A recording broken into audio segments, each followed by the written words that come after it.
Oymyakon, Russia. A small, remote town in the Sakha Republic of northeastern Siberia.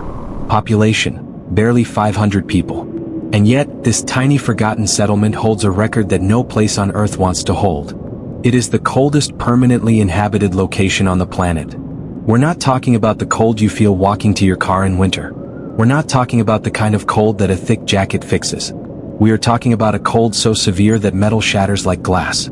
Car engines cannot be turned off because if they are, they will never start again. Glass is fused to your face the moment you step outside. And if you throw a cup of boiling water into the air, it doesn't fall.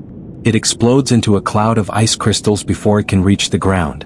And yet, inside one small log cabin on the edge of this frozen world, a 75-year-old woman named Nadia wakes up every single morning. Alone. No neighbors close enough to hear her if she called. No hospital within reach. No safety net of any kind. Just her stove, her faith, and the deep, unshakable belief that this land, as ruthless as it is still worth living in. Her children left for the city years ago. They call when the phone lines work. They worry. They ask her to come south to somewhere warm, somewhere safe. But Nadia always says the same thing. This is my home. I know every tree. I know every sound this wind makes. I am not afraid. But on one particular morning, in the deep heart of the coldest winter Oymyakon had seen in years, something was waiting for her outside that door. Something that even Nadia, with all her years, all her knowledge of this land, was not prepared for. She heard it the moment she stepped outside to collect firewood. A cry. Not human. Not the wind. Something alive, and in terrible pain, hidden somewhere in the white. Nadia lost her husband more than 2 decades ago. Her children, 2 sons and a daughter, grew up, left for the city, and built lives somewhere the cold does not reach into your bones before you even open your eyes in the morning. They call when the phone lines are cooperative. They send what they can. And every time they speak, they ask her the same question. Come south, mama. Come live somewhere easier. And every time, Nadia gives them the same answer. She says, this land knows me. And I know it. I'm not leaving. And she means it in a way that is hard to explain to anyone who has not experienced what it is to belong to a place so completely that leaving would feel like losing a part of yourself. The Taiga, the ancient Siberian forest that stretches for thousands of miles in every direction around Oymyakon, is not just scenery to Nadia. It is a living thing. She knows the sound the wind makes through the pine trees before a storm arrives. She knows which birds go silent when a predator is near. She knows where the deer pass through in the early morning and where the foxes den up along the frozen riverbank. This wilderness, as unforgiving as it is, has been her neighbor, her companion, and in some quiet way, her family for 40 years. On most mornings, what she sees is exactly what she expects. Silence. Snow. The same frozen world that has greeted her every day for 4 decades. But here is what nobody tells you about a life built on deep familiarity with a place. The moment something is wrong, even something you cannot yet see or name, you feel it before you understand it. Like a note played slightly out of tune in a song you have known your whole life. Your body registers it before your mind catches up. That morning, Nadia felt it the second she opened her door. Something about the silence was different. Not the comfortable silence she knew. Something tighter. Something that made the hairs on the back of her neck stand up beneath her wool scarf. She told herself it was nothing. Picked up her axe. Started toward the woodpile. And that is when she heard it. A sound so unexpected, so out of place in the white frozen stillness of Oymyakon, that for a moment she was convinced she had imagined it. She had not. She had been outside for less than 4 minutes when it happened. The woodpile was only 20 meters from her door, a distance she had walked thousands of times without a second thought. But the snow that morning was deep and unpacked, the kind that swallows your boots with every step and makes your legs work twice as hard just to move forward. The wind was cutting in from the northeast, the worst direction, pushing the cold straight into any gap in her clothing it could find. She reached the woodpile and began loading logs into the crook of her arm the way she always did. 1, 2, 3. Heavy, frozen birch logs that had been stacked there since early autumn, back when the air still had a trace of something almost warm in it. And then she stopped. Not because she saw anything. Not yet. She stopped because the sound she heard did not belong. It came from the treeline, maybe 30-40 meters into the forest beyond the woodpile. And it was not loud. That is the thing people always get wrong when they imagine a moment like this. They imagine a dramatic roar, an obvious cry, something impossible to miss. But the sound Nadia heard was almost nothing. It was underneath the wind, tucked beneath it like a secret. A thin, broken whimper. High and jagged and desperate. The kind of sound that reaches somewhere deep inside your chest before your brain has even finished processing what it is. She stood completely still. She waited. It came again. Now here is where most people, most rational, sensible people, would have gone back inside. And honestly, who could blame them? It was minus 61 degrees. The blizzard was not getting lighter. The treeline in winter in Yakutia is not a place you walk into without a very good reason. There are things in that forest. Real things. Bears that should be hibernating but sometimes are not. Wolves that move through the snow so silently you will not hear them until they are already close. And sounds in the Siberian taiga that experienced hunters have been unable to explain for generations. Going into those trees alone in a blizzard at 75 years old, to follow a sound you cannot identify, by every logical measure, that is not a wise decision. Nadia went anyway. She set her logs down in the snow. She pulled her scarf tighter across her face. And she walked toward the sound. She will tell you she cannot explain why. She has tried. She says it was not bravery, she was frightened, she knew that much. She says it was not even a conscious choice, not really.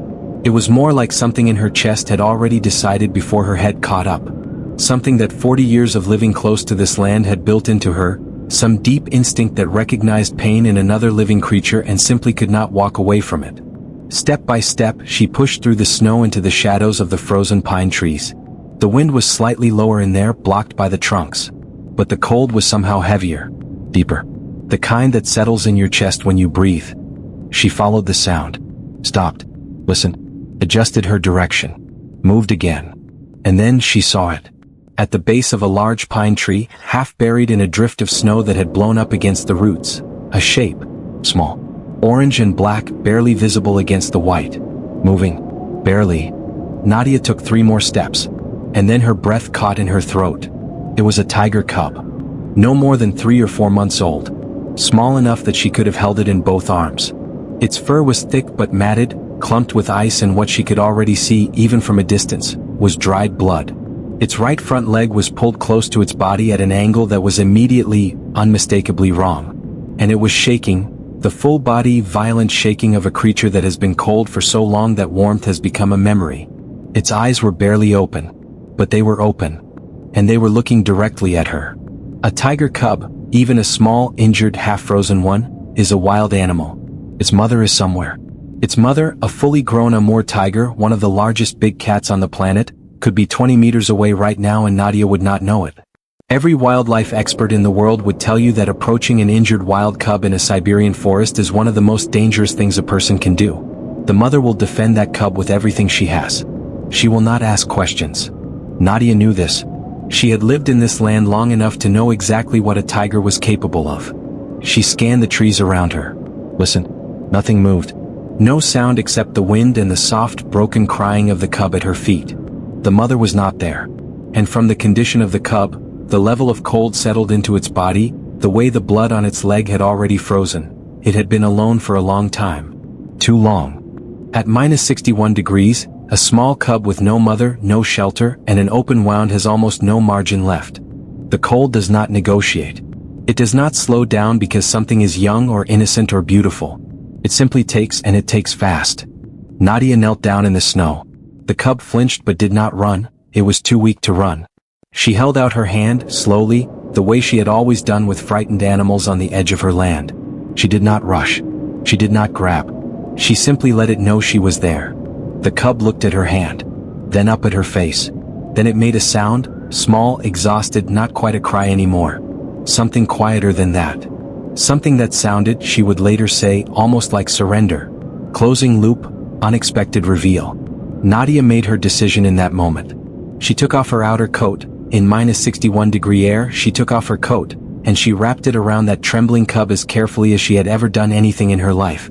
She pressed it against her chest, felt its heartbeat against her ribs, fast and faint, but there, and she turned back toward the cabin. And here is the thing that she would think about for weeks afterward. The thing that stayed with her long after everything else that happened. The moment she wrapped that cub against her body, the shaking slowed. Not stopped, but slowed. As though something in that tiny, wild, injured creature understood, on a level that has nothing to do with reason or logic or experience, that it was no longer alone. A wild Amur tiger cub. In the arms of a 75-year-old woman. In the middle of a blizzard in the coldest town on earth. She carried it through the snow, through the wind, up to her cabin door. And she had absolutely no idea what she was going to do next. But she was about to find out. She carried it the way a grandmother carries something precious. Gently, deliberately, talking to it softly the entire way, whispering in the old Yakut tongue, the language her mother taught her. Words of comfort. Words that said, "You are safe now. I have you." Inside the cabin, she laid the cub near the stove, but not too close. She knew better than to shock a frozen body with sudden heat. That could kill it just as fast as the cold. The leg was badly wounded, a deep gash likely from a trap or a fall. The cold had slowed the bleeding, but the wound was raw and angry. Nadia had no clinic, no medicine cabinet from a pharmacy. What she had was the knowledge of a woman who had lived in this wilderness for 7 decades. He prepared a warm herbal compress, yarrow and pine bark, plants the old hunters of Yakutia have used for centuries to fight infection and speed healing. She pressed it gently onto the wound, wrapping it with strips of clean cloth torn from an old linen shirt. Not too tight. Just enough. Then she prepared something for the cub to drink, a weak broth made from fish stock and more herbs. She knew the animal needed warmth from the inside too. The cub didn't fight her. Was too weak. But its eyes, those amber ancient eyes, watched her with something unreadable. Fear perhaps. Or something else entirely. That night, Nadia did not sleep. She sat beside the cub and kept the fire burning. By the second morning, something had shifted. The trembling had stopped. The cub's breathing, once shallow and rattling, was deeper now. Steadier. She refreshed the compress with a new herb mixture, this time adding dried elderberry and a few drops of resin from a nearby larch tree, known in Yakut tradition for its healing warmth. She kept the cabin at a careful temperature. Not too hot. Steady like a heartbeat. And slowly the cub began to eat. Began to watch her. Began to follow her movements across the room with those wide amber eyes. By the third day, something unexpected had happened. The cub was not just surviving, it was looking for her. When Nadia moved to the other side of the room, the cub hobbled after her. When she sat down, it rested its chin on her foot. In the wild, a tiger cub this age is still learning who to trust. Was safe. Somehow, in 3 days in a tiny cabin at the end of the world, this cub had decided that this old woman, with her herb broth and her quiet voice and her warm hands, was its person. Visual, Nadia smiling, a rare, private smile, as the cub curls against her side on the wool blanket. She strokes its striped fur gently. Nadia would later say that those 3 days were among the quietest, most peaceful of her entire life. But life in Oymyakon waits for no one, not even tender moments. The firewood had finally run out. Without it, neither of them would last the night. Nadia wrapped herself up once more and stepped outside. She saw her before she heard her. The mother tiger. Moving slowly, deliberately, nose to the ground, following a scent trail. Her cub's scent trail. Every instinct told Nadia to run. But something, wisdom or perhaps something deeper, told her to stay still. Nadia made the most courageous decision of her life. She turned toward her cabin and led the mother home. What happened next, Nadia says, she will never forget as long as she lives. Nadia fed the mother too, the rest of her fish, everything she had stored. She kept them both warm through the night. And in the morning, when the blizzard finally broke and pale winter light filled the clearing outside, she opened the door. No words. Just this. No words. Just this. The days after the reunion were quiet. Genuinely, peacefully quiet. Nadia moved through her cabin the way she always had, slowly, purposefully, with the calm of a woman who has made her peace with the life she chose. She cooked. She mended things that needed mending. She sat by her window in the pale afternoon light and watched the tree lean the way she always did. But there was something different now. Something she noticed every time she passed the corner of the room near the stove. The old wool blanket she had laid down for the cub still sat there, folded neatly against the wall. She had not washed it. She was not entirely sure why. She told herself she would get to it. But every time she walked past it, she would slow down just slightly.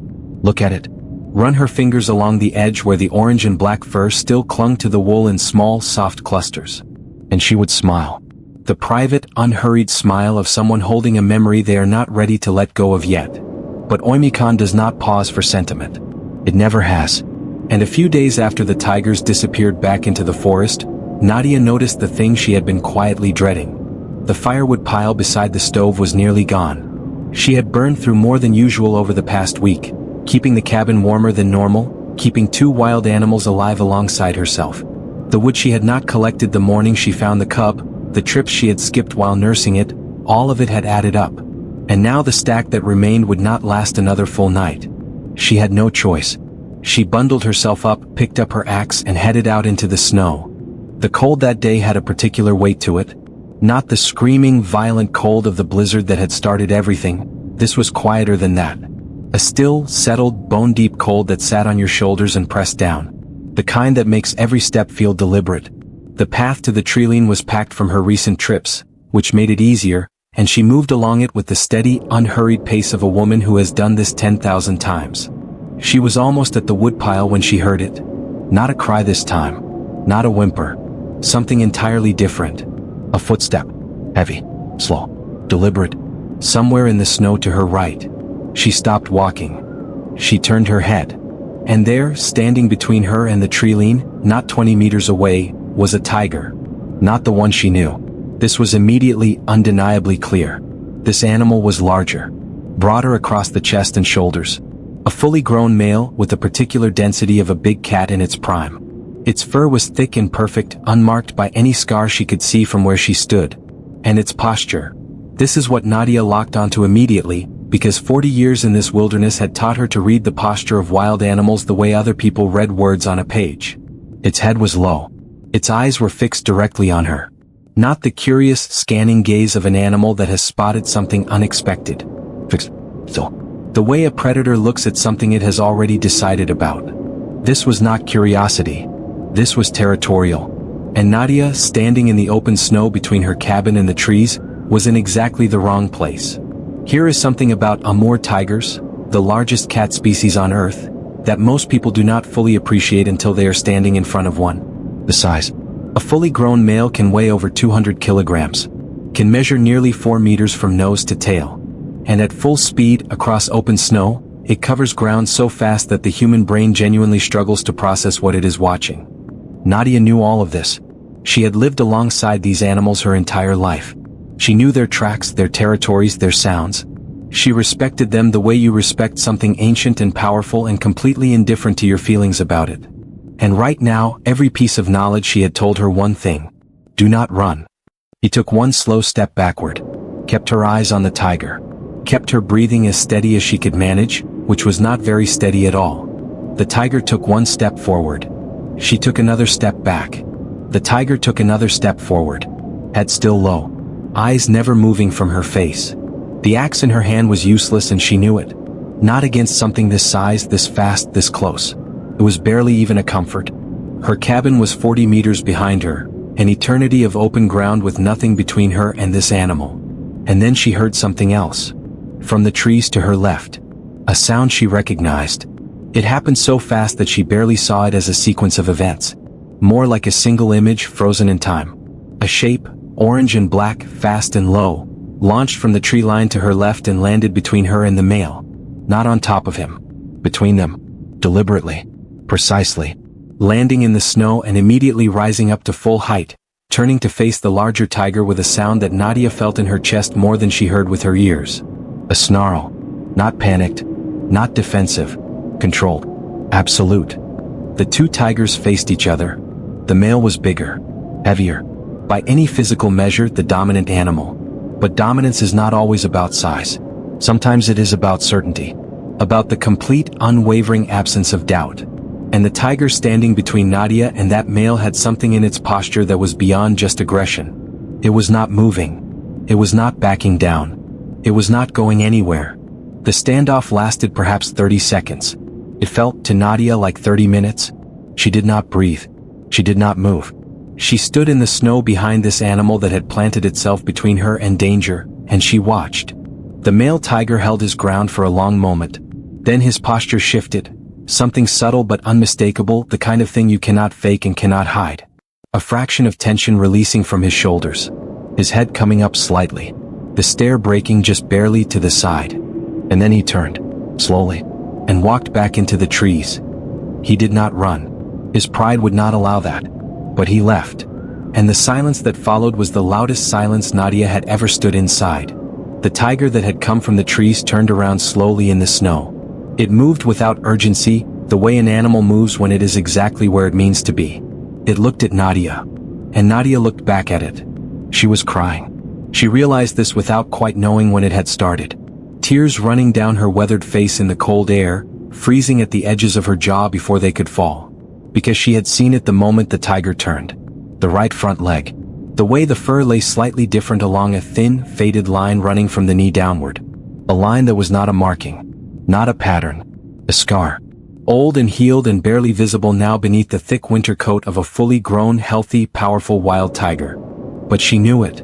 She had put it there herself. With strips of clean linen and yarrow compresses and warm fish broth and 3 nights of sitting awake beside a wood stove, unwilling to let something small and frightened and broken simply disappear from the world. The tiger stood there in the snow and looked at her the way it had looked at her once before, back when it was a trembling cub in her arms, barely alive, watching her with those amber eyes as she wrapped her coat around its shaking body. The same eyes. Older now. Steadier. But the same. Nadia took one small step forward. The tiger did not move. She reached out her hand, the same hand that had pressed warm compresses against that wounded leg, that had dripped fish broth into that small desperate mouth, that had stroked that striped fur in the firelight while the blizzard raged outside. The tiger lowered its head. And pressed it, gently, enormously, with a tenderness that had no business existing in an apex predator standing in the snow of the coldest town on earth, against her open palm. There is a word in the Yakut language, the indigenous language of the people of Saka, the people Nadia grew up among, for the relationship between a person and a wild animal that has chosen them. It does not translate cleanly into English. The closest approximation is something like, a bond made without words, held without chains. A choice that neither side can fully explain but that both sides keep. Nadia stood in the snow of Oymyakon, hand resting on the head of a wild Amur tiger, and she did not feel afraid. She did not feel remarkable. She did not feel like someone in a story. She felt, she would later say, simply seen. The tiger held still for a long moment. Then it lifted its head, turned, and walked back toward the trees. It did not look back. It did not need to. It disappeared into the white forest of the Siberian taiga the way it had come, silently, completely, like it had never been there at all. Except that it had been there. And Nadia had felt it. And she stood alone in the snow with her axe at her feet and her hands still raised and her face still wet, and she understood something that no scientist's paper and no wildlife documentary had ever quite managed to say out loud. You cannot buy loyalty. You cannot train it into existence. You cannot negotiate for it or demand it or manufacture it with the right technique. But sometimes, if you are quiet enough and kind enough and brave enough to take off your coat in -61 degrees and wrap it around something wild and broken and frightened, sometimes it finds you anyway. In the most unexpected places. In the coldest corners of the world. When you least expect it. If this story reached something in you, if you believe the way Nadia believes, that kindness given freely always finds its way back, then share this video with one person today. One person who needs to be reminded that the world still holds moments like this one. Subscribe to Frozen Town so you never miss a story. Leave a comment below and tell us, when that tiger stepped between Nadia and danger, what did you feel? Because we read every single one. And the next story we are telling, it is already waiting for you. If this story moved you, if you believe that every living creature deserves a chance at life, then this community is for you. Right now, there are animals across the frozen edges of this world waiting for someone to hear their cry, the way Nadia did. Subscribe now so you never miss a story like this one. Leave a comment below. Tell us, what would you have done if you found that cub in the snow? Share this video with someone who needs to be reminded that kindness still exists in this world. And like this video so that more people can find these stories. Because every view, every share, every subscription, it keeps these stories alive. And it reminds us all of what we're capable of.